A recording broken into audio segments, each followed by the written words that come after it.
This is my sister's hair today. Healthy, full, shiny, strong.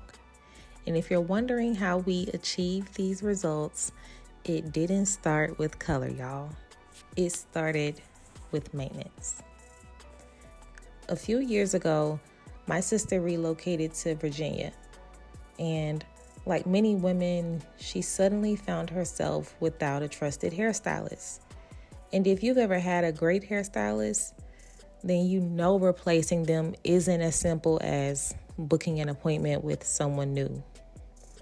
Finding a hairstylist is a task within itself. It takes research, trust, patience, and sometimes a little bit of luck.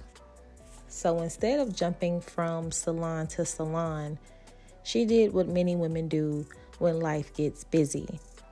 She leaned on convenience. She kept her hair braided. And honestly, I understood why.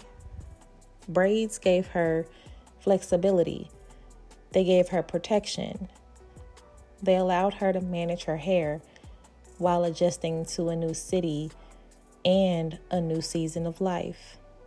But over time, convenience began to leave clues. When I finally saw her hair again, I noticed slight breakage around her hairline. Her ends had become thin and split. The overall health of her hair wasn't terrible, but it was clear that maintenance had been postponed for longer than it should have been. And that's the thing about hair. Damage rarely arrives all at once. Most of the time, it accumulates quietly. A missed trim becomes 2. 2 becomes 6 months. 6 months becomes a year. And before you know it, you're carrying around ends that stopped contributing to your hair's health a long time ago. Many people believe haircuts and length retention are opposing ideas, that if your goal is longer hair, you should avoid cutting it as much as possible. But I found the opposite to be true. Healthy roots only become healthy ends when you commit to caring for the entire strand. You can't ignore one section of the garden and expect the harvest to thrive.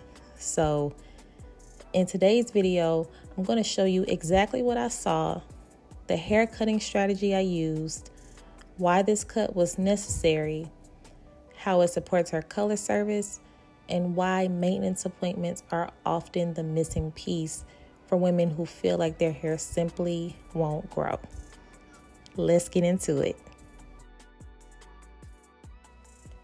Before we move into styling, I want to spend a moment discussing the haircut itself, because this is where much of the transformation actually occurred. When I examined my sister's hair, the damage wasn't isolated to the perimeter. The split ends had traveled throughout the interior of the haircut as well.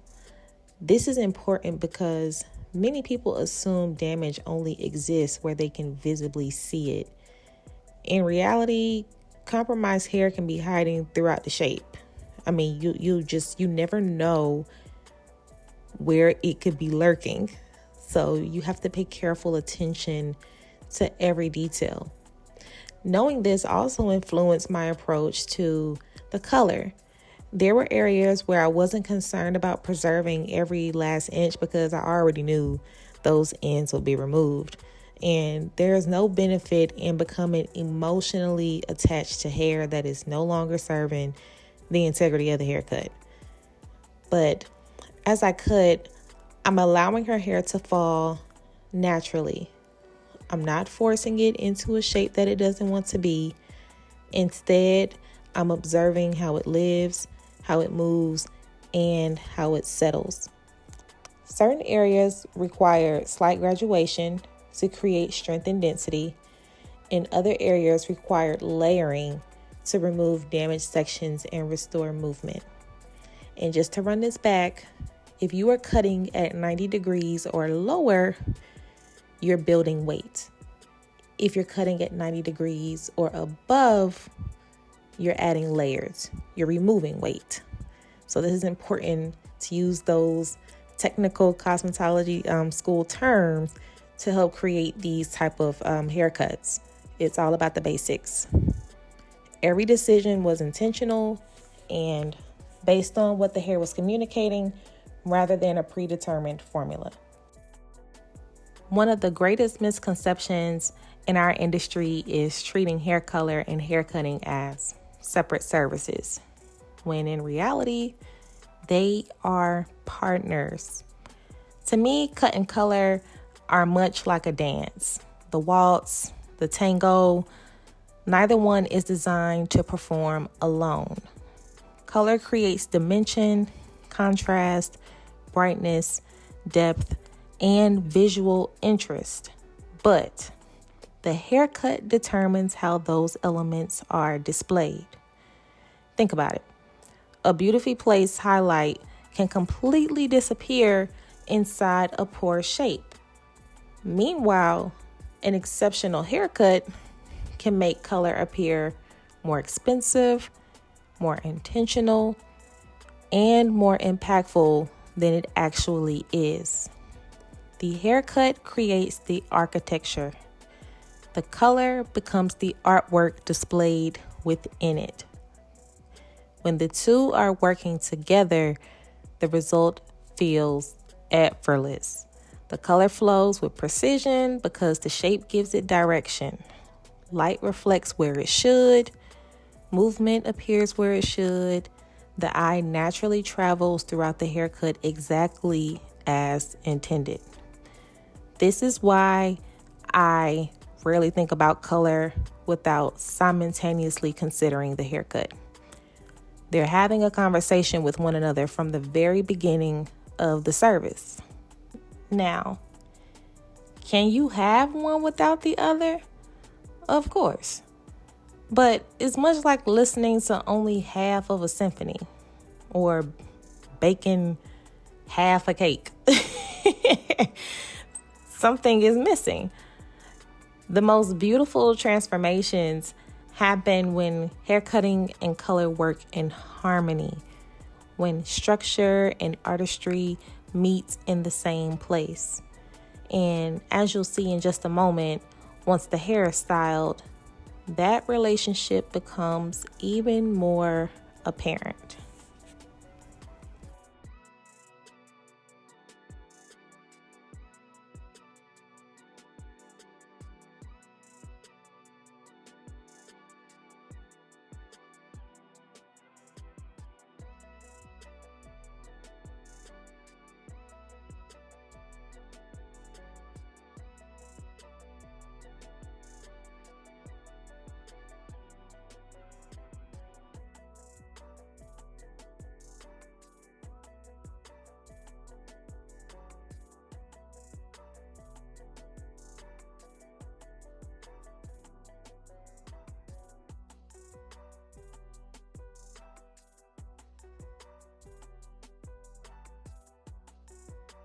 Now that the haircut is complete and I'm satisfied with the shape, we can move into styling. One thing I always like to remind people is that styling becomes significantly easier when the haircut is doing its job. The shape is already established. Now we're simply enhancing it. For this look, I'm using a 1.5-inch barrel iron to create soft, voluminous curls. My goal isn't tight ringlets or overly structured curls. I want movement, I want body, and a finish that feels effortless. Now you'll notice as each curl comes off the iron, I'm immediately setting it with a duckbill clip and allowing it to cool completely before I touch it. If there's one thing I wish more people understood about styling, it's that cooling is what creates memory. The iron introduces the shape, but the cooling process is what allows the hair to retain it. Many people spend time curling their hair only to immediately kind of, run their fingers through it while it's still warm. Unfortunately, that's often the reason the style falls shortly afterward. Patience during the cooling phase is what creates longevity. The type of clip you use matters as well. Now, I personally prefer duckbill clips over bobby pins when setting curls. Bobby pins are designed to grip hair tightly. Now, they're wonderful for securing ponytails, updos, and styles that require a firm hold.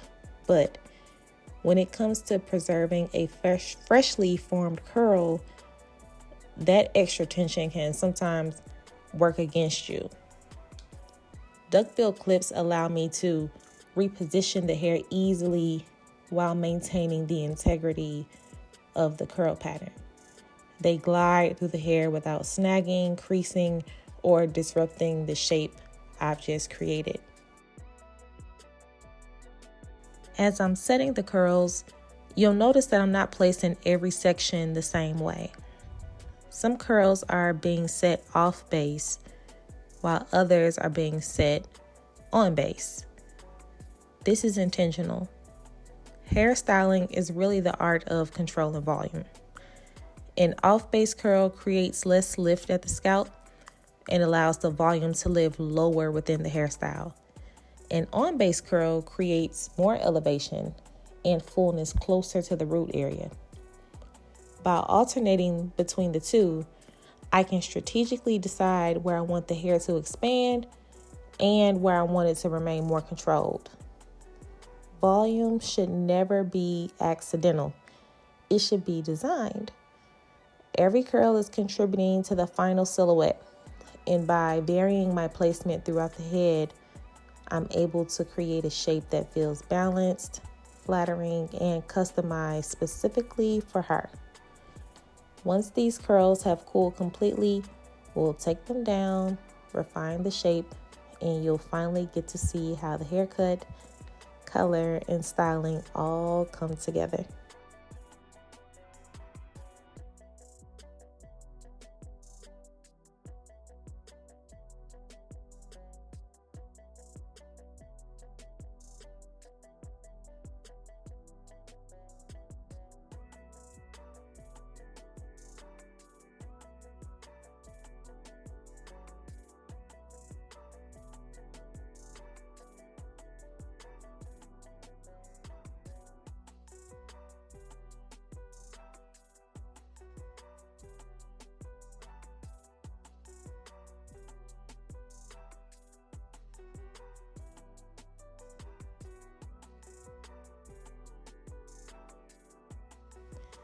While these curls are cooling and setting, I want to take a moment to share a few resources that may be helpful if you're on your own healthy hair journey. If you've been watching this transformation and finding yourself wondering why your hair isn't responding the way you like, the issue is often deeper than products, styling techniques, or trends. More often than not, they are underlying factors affecting the overall integrity of the hair that simply haven't been identified yet. That's exactly why I created the Hair Integrity Audit. The Hair Integrity Audit is a comprehensive evaluation designed to uncover what's helping your hair thrive, what's working against it, and what strategic adjustments may be necessary to achieve your goals. Rather than guessing, we're able to create a roadmap based on the unique needs of your hair. If you're interested in applying for an audit, you'll find additional information on my website, www.thechateausalon.com. The link is in the bio. And I'd love the opportunity to help you better understand your hair and develop a plan that supports long-term success. And if you've been enjoying this video, I would love to invite you to subscribe to the channel. My goal is to help you understand not only what works, but why it works. Whether we're discussing color theory, hair cutting, healthy hair practices, or beauty strategy, there's so much more to come. And lastly, I'm excited to share that I'll be co-hosting an amino release masterclass this July. If you're a licensed cosmetologist looking to expand your knowledge of smoothing systems, hair chemistry, consultation strategies, and service implementation, this is a class you don't want to miss. And not only licensed cosmetologists, but if you are a student as well, this class is available to you. Tickets are available now through probeautydirect.com, and I would absolutely love to see you there. So now that our curls have had time to fully cool and set, let's take everything down and reveal the final results.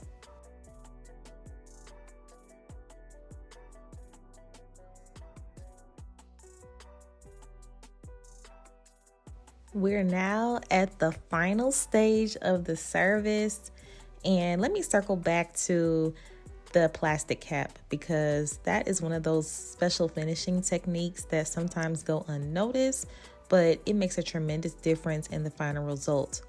And the purpose isn't to remove the curls, but it actually does quite the opposite. I'm gently encouraging them to relax and settle into the haircut rather than sit on top of it. And what remains is body without bulk, movement without all the chaos, and polish without stiffness. Also, the cuticle lays much flatter, which allows the hair to reflect light more evenly, create more shine, and a smoother overall appearance. To me, beautiful hair has never been about making every strand behave perfectly. Hair should still feel alive. It should still have personality. So the goal isn't to remove the character from the hair. The goal is to refine it. And when healthy hair, intentional color, thoughtful hair cutting, and proper styling come together, you arrive at what you see here. Silky hair, y'all. Just silky. Effortless. Hair that's controlled just enough to feel polished while still retaining the movement and individuality that make it beautiful in the first place. And this is exactly why I believe hair cutting, color, and styling should never be viewed as separate conversations. Each one supports the next, and together they create the final result. So thank you so much for spending time with me today. If you enjoyed this transformation, be sure to subscribe. Leave a comment below, y'all. Engage. Let me know what you think. I love hearing y'all's opinions and your voices. Tell me your stories. And let me know what you would like to see next. Until next time, continue caring for your hair with intention. And I'll see y'all in the next video.